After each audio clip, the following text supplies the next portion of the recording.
CEO of Polestar, Thomas INGENLATH, has now resigned from his position alongside head of design Maximilian Missoni. It's now official. A few weeks ago, the news was dropped that Thomas INGENLATH had resigned from his position as CEO of Polestar, but later on it was actually revealed that he was fired due to poor results and a lot of people quitting the company. So in this video, I'm going to talk about why this happened, where Polestar is headed, and yeah, what's next for Polestar.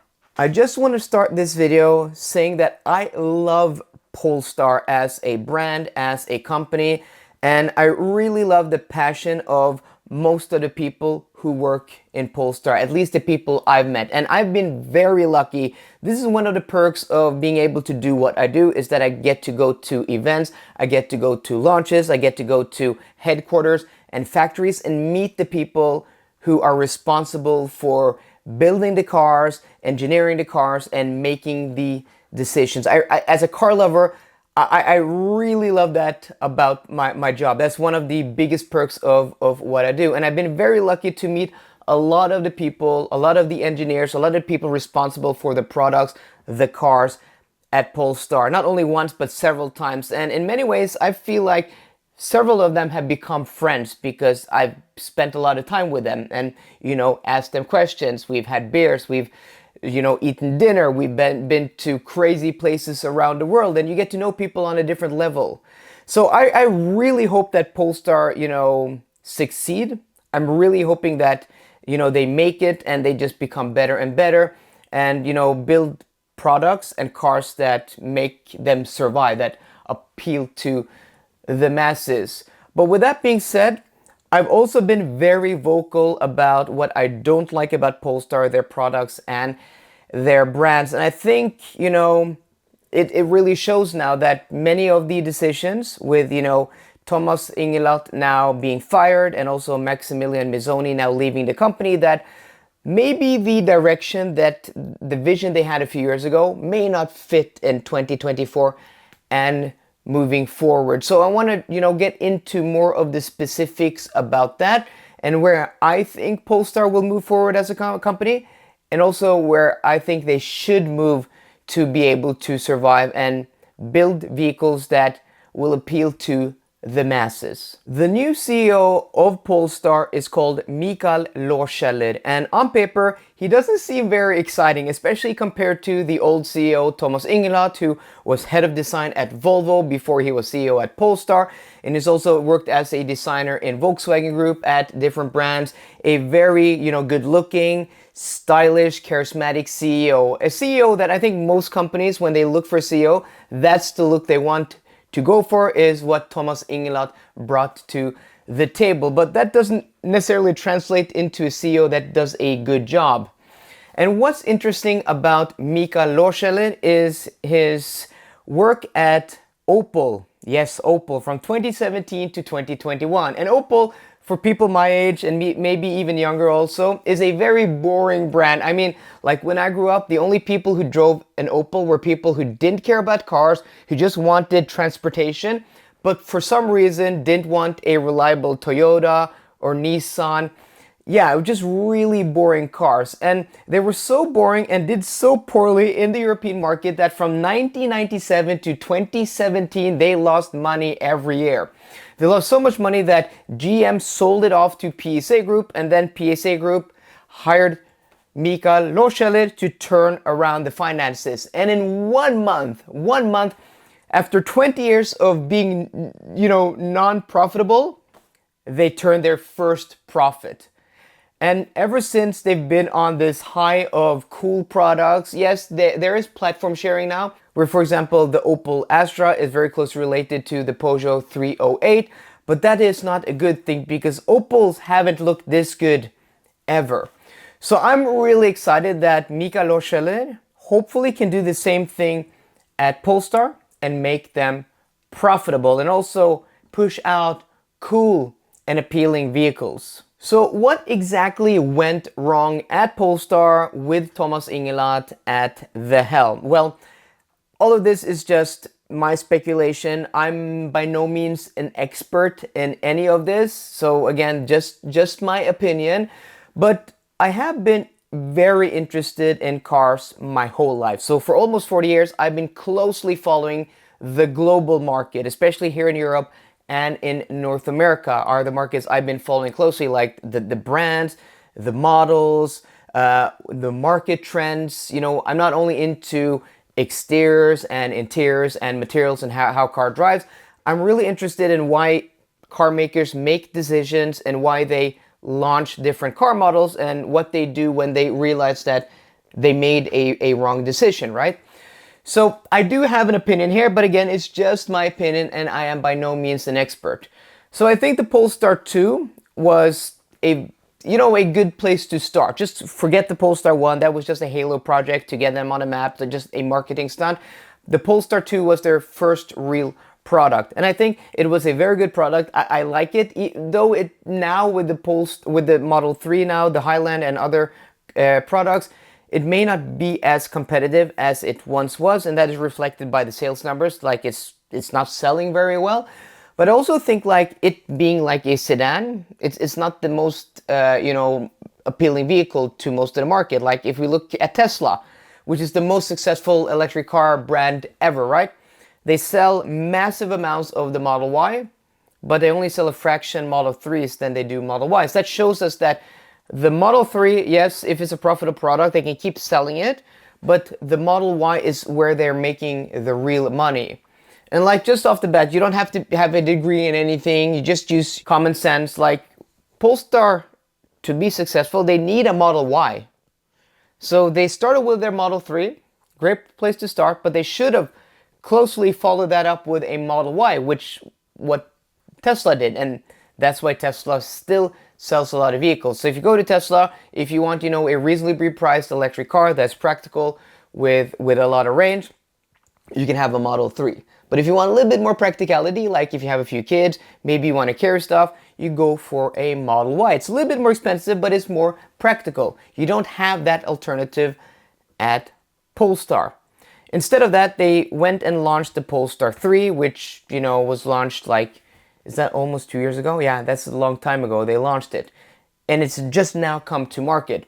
And the Polestar 3 is a great vehicle. I've driven it several times and I have one on loan in a few weeks and I'm sure I'm gonna love it. Like the car looks amazing on the inside, on the outside, it's great to drive. It's a really nice experience. But there's a big gap between a Polestar 2 and a Polestar 3. Like price-wise, it's like twice the price, right? So there's a big gap in the middle there of the market that Polestar don't currently fill. Or they fill it now, but we're gonna get to that. That's the Polestar 4. So just making a vehicle that's appealing to, like it's an expensive, Polestar 3 is expensive and it's also kind of a sporty SUV.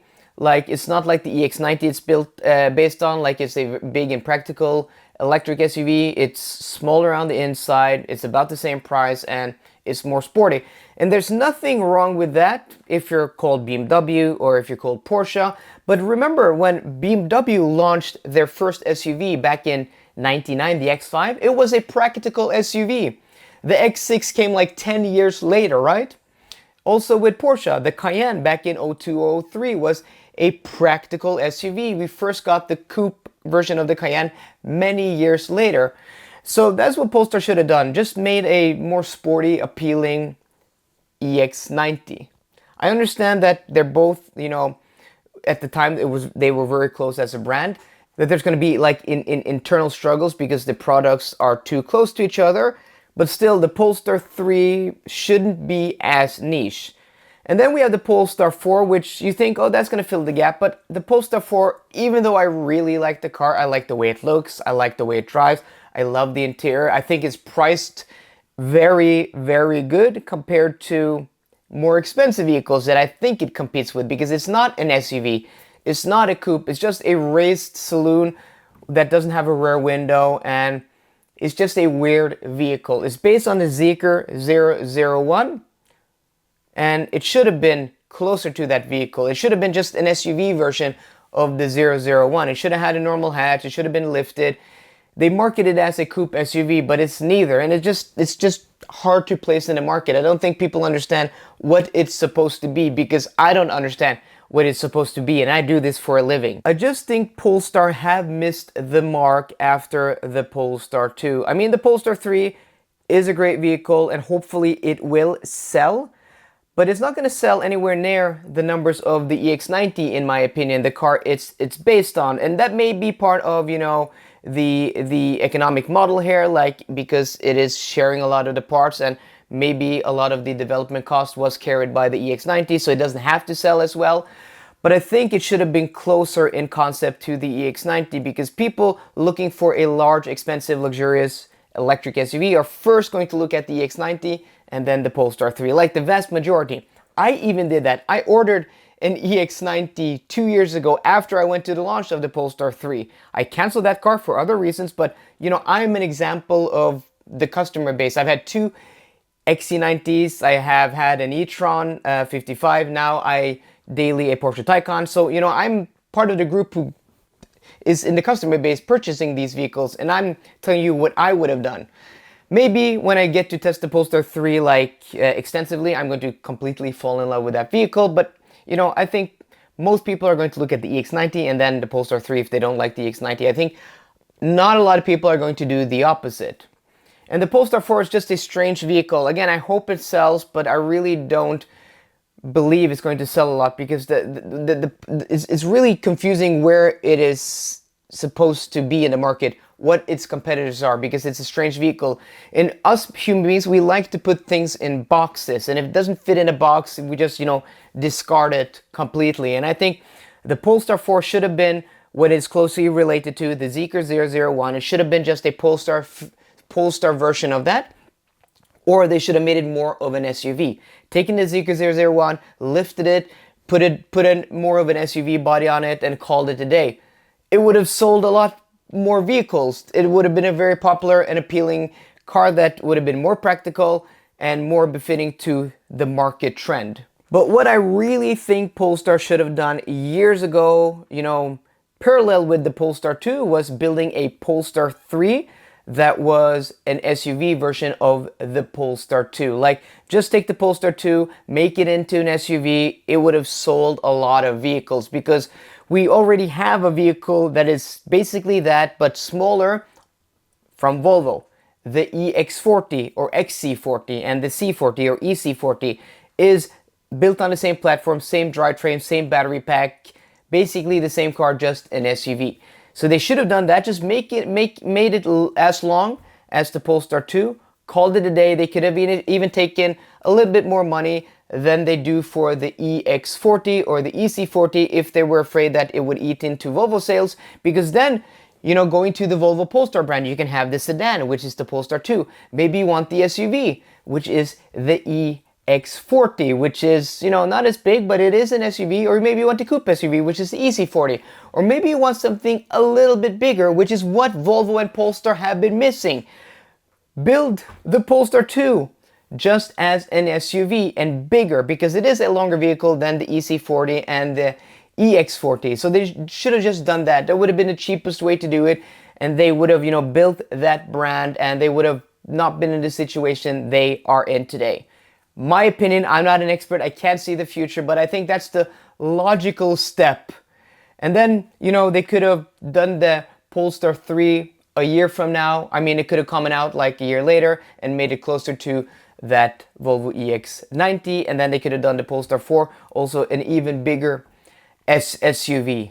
So hopefully Mikael Lorschelle, now being CEO at Polestar, can do the same thing he did with Opel, make them profitable, and also build products that appeal to the masses and are more defined. Like, what are the competitors? Where does this product fit in the market? Because I think in this price range where Polestar and Tesla build vehicles, that is very, very important. I mean, I still think they can do platform sharing, and I still think they can do, you know, R&D across the board between the different brands at Geely, because I really believe the people at Polestar, when they get the products and they can, you know, design them the way they want, like the exterior, the interior, and do materials, and also, you know, do the chassis tuning and the drivetrain, There are very competent and talented people at Polestar I met that I think can Polestarify the products. But the products, the base, the concept has to be there from the beginning.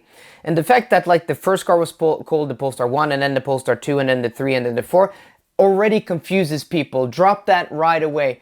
We need a Polestar 2 that's not going to change its name in 3 years when there's a new model. We need the Polestar hierarchy to be clear.